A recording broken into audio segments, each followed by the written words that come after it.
अस्सलाम वालेकुम dear students. आज हम पेज नंबर 28 और 29 की रीडिंग करेंगे और इसके साथ साथ हम लॉन्ग क्वेश्चन नंबर 2 को भी अंडरस्टैंड करेंगे। तो यहाँ से हम स्टार्ट करते हैं रीडिंग। इम्पोर्टेंस ऑफ फोटोसिंथेसिस कि फोटोसिंथेसिस की क्या अहमियत है। इम्पोर्टेंस का मतलब होता है अहमियत। तो फोटोसिंथेसिस जो है इसकी अहमियत क्या है। जैसा कि आपको फोटोसिंथेसिस के बारे में पहले भी बता चुका हूँ कि फोटोसिंथेसिस जो है वो प्लांट करते हैं फूड बनाने के लिए। इसके अलावा आपको याद रहे कि फोटोसिंथेसिस में दो प्रोडक्ट्स बनती हैं, एक फूड यानी कि ग्लूकोज और दूसरी प्रोडक्ट ऑक्सीजन है। ये मैं आपको नेक्स्ट डायग्राम से भी दिखा देता हूँ कि जब फोटोसिंथेसिस होती है तो इसमें दो प्रोडक्ट्स बनती हैं, ग्लूकोज एंड ऑक्सीजन। प्लांट्स जो हैं ग्लूकोज को यूज़ करते हैं बड़ा होने के लिए, ग्रो करने के लिए, और ऑक्सीजन को ये रिलीज़ आउट करते हैं यानी कि बाहर निकाल देते हैं। जब ऑक्सीजन को ये बाहर निकाल देते हैं तो जितनी भी लिविंग थिंग्स हैं वो इस ऑक्सीजन को यूज़ करके ज़िंदा रहती हैं, और जो प्लांट्स हैं ग्लूकोज को इस्तेमाल करके अपनी ग्रोथ को बढ़ाते हैं।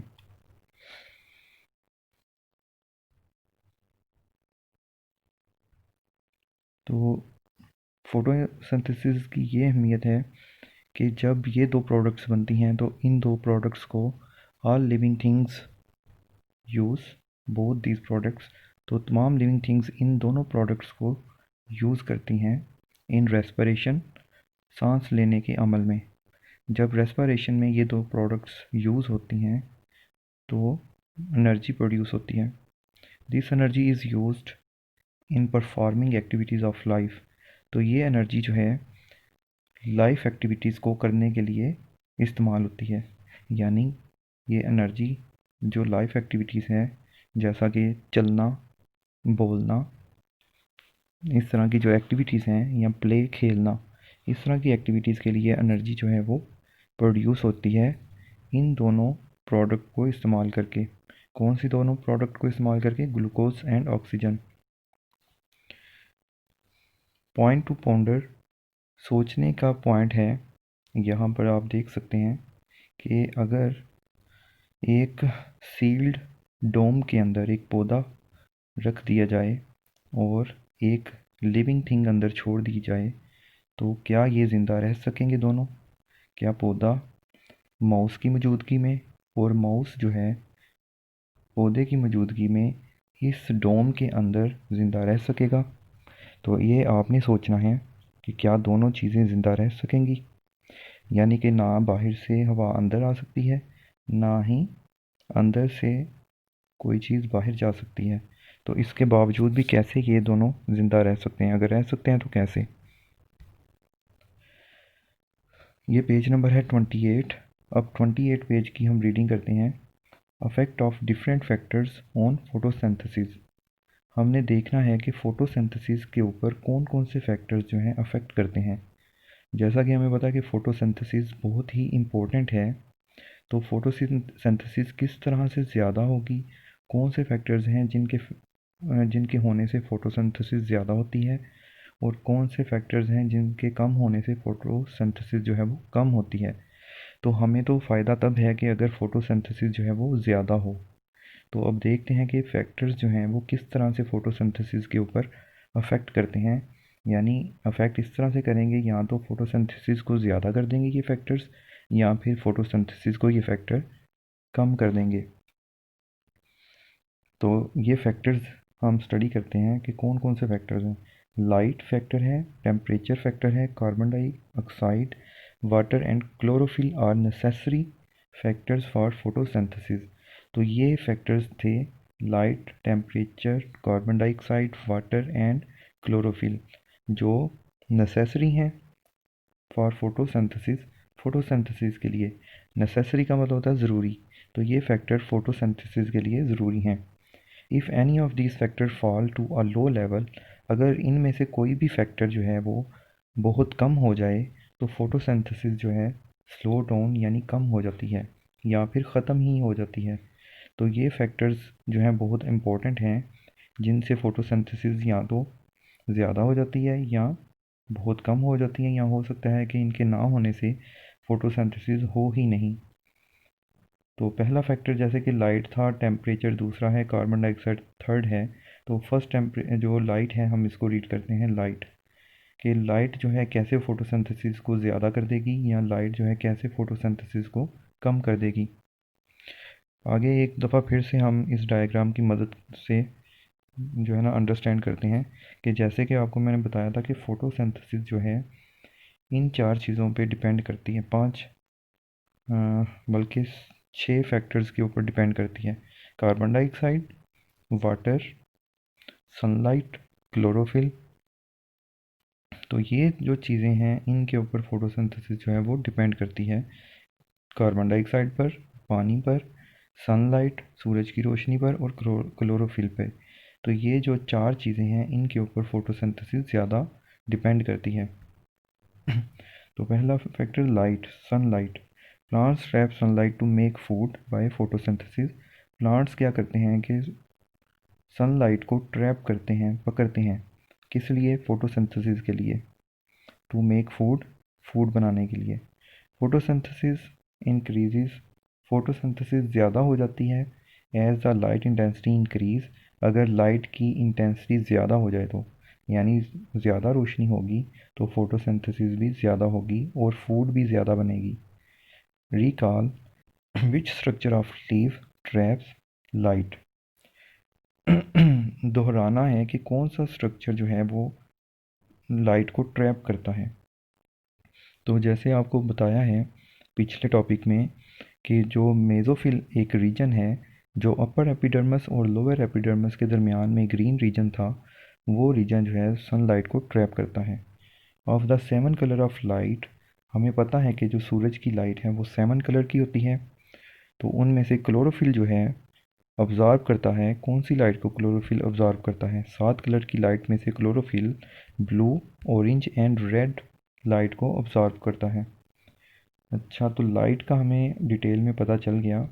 उसके बाद हम पढ़ते हैं दूसरा फैक्टर, कार्बन डाइऑक्साइड। जैसा कि इधर डायग्राम से वाज़ेह है कि कार्बन डाइऑक्साइड भी फोटोसिंथेसिस के लिए ज़रूरी है। तो कार्बन डाइऑक्साइड के होने से, ज़्यादा होने से और कम होने से क्या फ़र्क पड़ता है फोटोसिंथेसिस पे? Carbon dioxide which plant observe, carbon dioxide जो है पौधे ऑब्ज़र्व करते हैं सांस लेने के लिए, फ्रॉम एयर, हवा से, इज़ असेंशियल कंपोनेंट। और ये कार्बन डाइऑक्साइड बहुत ज़रूरी हिस्सा है, असेंशियल कंपोनेंट ज़रूरी हिस्सा है फॉर फोटोसिंथेसिस, फोटोसिंथेसिस के लिए। The rate of photosynthesis increases, photosynthesis का रेट जो है वो ज़्यादा हो जाता है, यानी फोटोसिंथेसिस ज़्यादा बनना शुरू हो जाती है with increasing carbon dioxide level. अगर कार्बन डाइऑक्साइड का लेवल ज़्यादा हो जाए तो, the level of carbon dioxide in the air is about 0.03 to 0.04%। अब ये भी याद रखें कि कार्बन डाइऑक्साइड का हवा में जो लेवल है वो 0.03 टू 0.04% है, यानी कि 1% से भी कार्बन डाइऑक्साइड हवा में कम है, यानी कि बहुत कम कार्बन डाइऑक्साइड है। टेम्परेचर, टेम्परेचर के होने से फोटोसिंथेसिस पे क्या असर होता है? तो याद रखें द हायर द टेम्परेचर, अगर टेम्परेचर ज़्यादा होगा the faster the process of photosynthesis, photosynthesis का प्रोसेस तेज़ हो जाएगा। Normally plant grow well, plants जो हैं बहुत जल्दी ग्रो करते हैं या अच्छे ग्रो करते हैं अगर टेम्परेचर जो है वो 25 सेंटीग्रेड से 35 सेंटीग्रेड तक हो। तो टेम्परेचर बिलो 0 सेंटीग्रेड, अगर टेम्परेचर 0 सेंटीग्रेड है या फिर above 40 degree centigrade are not suitable for plant growth. तो ये दो टेम्परेचर जो हैं प्लांट की ग्रोथ के लिए बहुत ही नामुनासिब हैं, यानी 0 सेंटीग्रेड पर भी पौधे ग्रो नहीं करेंगे और 40 सेंटीग्रेड के ऊपर भी पौधे अच्छा ग्रो नहीं करेंगे, यानी पौधे बड़े नहीं होंगे। तो टेम्परेचर जो है अगर 25 से 35 हो तो पौधे ज़्यादा फोटोसिंथेसिस करेंगे और ज़्यादा ग्रो करेंगे। अब पेज नंबर 29 पर आ जाएं। 29 पर हम डिस्कस करेंगे थर्ड फैक्टर को, फोर्थ फैक्टर जो कि वाटर है, water is also one of the raw material for photosynthesis. Water भी एक रॉ मटेरियल है फोटोसिंथेसिस के लिए, and it is required in limited amount, और ये जो है एक लिमिटेड अमाउंट में ज़रूरी होता है। यानी पानी भी बहुत ज़्यादा नहीं होना चाहिए और बहुत कम भी पानी नहीं होना चाहिए। तो पानी होना चाहिए लिमिटेड अमाउंट में, ताकि ज़्यादा से ज़्यादा फोटोसिंथेसिस हो सके। क्लोरोफिल, क्लोरोफिल जो है ये भी एक फैक्टर है जिसके ऊपर फोटोसिंथेसिस जो है वो डिपेंड करती है।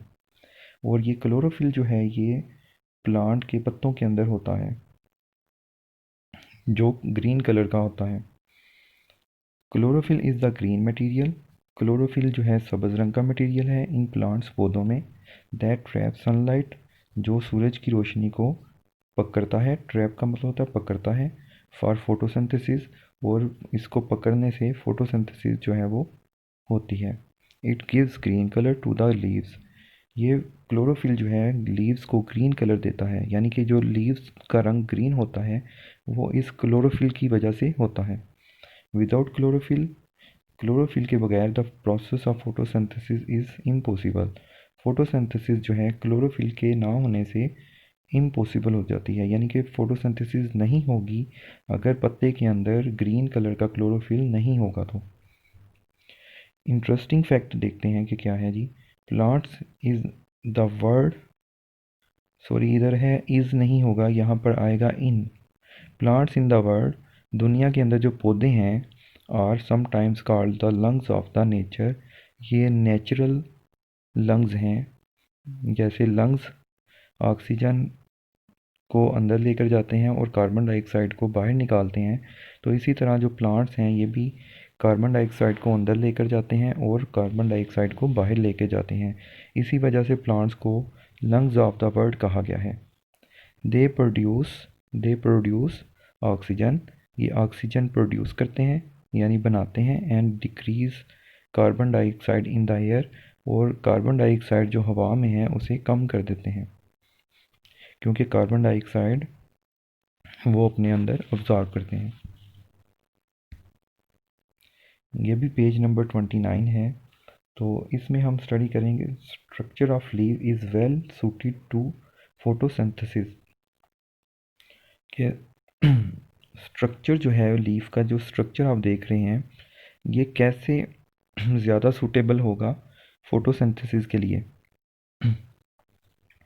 तो वो सारी बातें यहाँ हम रीड करेंगे कि ये स्ट्रक्चर ऑफ लीफ जो है कैसे फोटोसिंथेसिस के लिए सूटेबल होता है। मोस्टली फोटोसिंथेसिस अकर इन ग्रीन लीव्स, ज़्यादातर फोटोसिंथेसिस सब्ज़ पत्तों में होती है। आपने देखा होगा कुछ पौधों के पत्ते सब्ज़ नहीं होते, उनका रंग कुछ डिफरेंट सा होता है, लेकिन उनमें फोटोसिंथेसिस बहुत कम होती है। तो ज़्यादा फोटोसिंथेसिस ऐसे लीव्स के अंदर होगी जिनका रंग प्योर ग्रीन होगा, because there structure is suitable for the process, for this process, क्योंकि हम जानते हैं कि स्ट्रक्चर जो है ये फोटोसिंथेसिस के लिए बहुत ही सूटेबल होता है। फर्स्ट पॉइंट है most leaves have a flat blade, कुछ लीव ऐसे होते हैं जिनके ब्लेड जो होते हैं सीधे होते हैं। यहाँ जो आपको लीव दिखाई दे रहा है इसके ब्लेड्स जो हैं वो फ्लैट नहीं हैं, बल्कि बहुत ही टेढ़े मेढ़े इसके पत्ते के एजेस हैं या फिर इसके ब्लेड हैं। टू ऑब्ज़र्व मैक्सिमम लाइट, जो ज़्यादातर लाइट को ऑब्ज़र्व करते हैं, यानी जितने ज़्यादा लीफ फ्लैट ब्लेड वाले होंगे वो ज़्यादा लाइट को ऑब्ज़र्व करेंगे। अगर वो लाइट को ज़्यादा ऑब्ज़र्व करेंगे तो फोटोसिंथेसिस भी ज़्यादा होगी। सेकंड पॉइंट है लीव्स आर थिन, पतले जो लीव्स हैं पत्ते जो हैं वो पतले होने चाहिए, so carbon dioxide and light can reach to inner cells easily, ताकि रोशनी और कार्बन डाइऑक्साइड पत्ते के अंदर वाले सेल तक आसानी से चली जाए।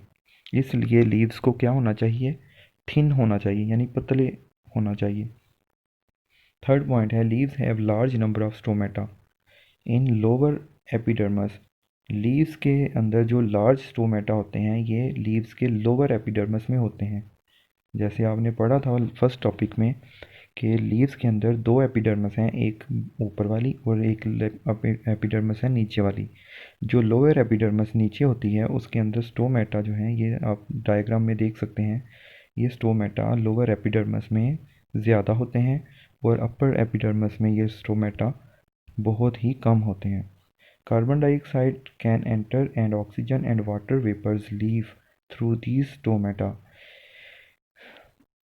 कार्बन डाइऑक्साइड इन स्टोमेटा के ज़रिए अंदर जाती है और ऑक्सीजन जो है इन्हीं स्टोमेटा के ज़रिए से पत्ते से बाहर आ जाती है।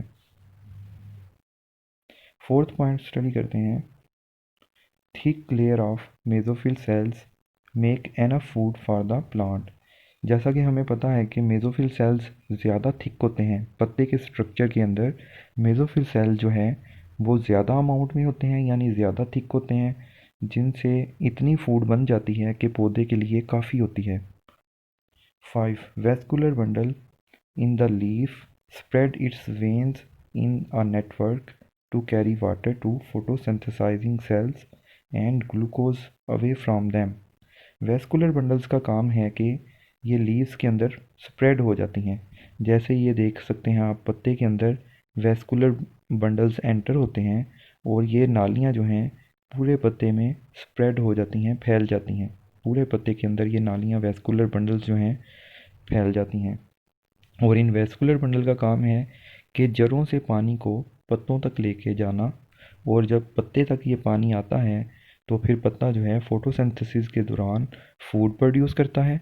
जब ये फूड प्रोड्यूस होती है तो वेस्कुलर बंडल जो हैं इस फूड को यहाँ से पत्ते से लेकर पौधे के पूरे हिस्से तक लेकर जाते हैं। And glucose away from them, और ग्लूकोज जो कि फूड है, ग्लूकोज फूड है जो यहाँ से पत्ते से जाइलम, ये जो फ्लोएम टिश्यू हैं पत्ते से पौधे के पूरे हिस्सों में लेके जाते हैं। All this characteristics prove that, ये जितनी भी करेक्टरिस्टिक्स हमने ऊपर पढ़ी हैं ये साबित करती हैं कि the structure of a leaf is fit for the process of photosynthesis, कि लीफ का जो स्ट्रक्चर है ये बहुत ही फिट किस्म का होता है फोटोसिंथेसिस के लिए। तो आज का हमारा टॉपिक यहीं ख़त्म होता है। तो जो डायरी आपने लिखनी है और याद करनी है वो मैं आपको दिखा देता हूँ। ये पेज नंबर 28 है जिसमें लिखा हुआ है affect of different factors of photosynthesis. ये आपने जो मार्क किया हुआ है इसको याद करना है और इसको अपनी नीट कॉपी के ऊपर लिखना है। एक नेक्स्ट पेज पर भी कुछ पार्ट है जो क्वेश्चन नंबर 2 का है, जिसमें आपने ये भी मार्क किया हुआ लिखना है और याद करना है। इंटरेस्टिंग फैक्ट आप नहीं लिखोगे, ठीक है, ये जस्ट आपने एक दफ़ा रीड करना है। तो मुझे इजाज़त दें, अल्लाह हाफिज़।